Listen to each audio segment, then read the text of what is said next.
Gençler merhabalar. Hocam şu an okuduğumu anlayamıyorum. Her şey birbirine girmek üzere diyorsun. Çünkü artık beyinde bir nokta tehlike alarmları veriyor. Burası amigdala. Amigdala tehlike algıladığında vücudu şunu söyler. Dikkat, tehlike var. Hata yaparsan kötü olur. Kendini koru.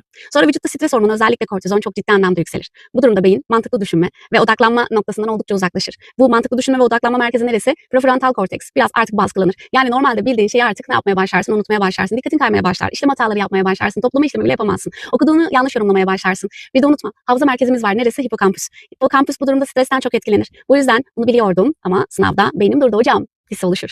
Kısacası arkadaşlar sistem sana şunu söyler. Tehdit algısı var. Dikkatli ol. Amigdala alarm verir.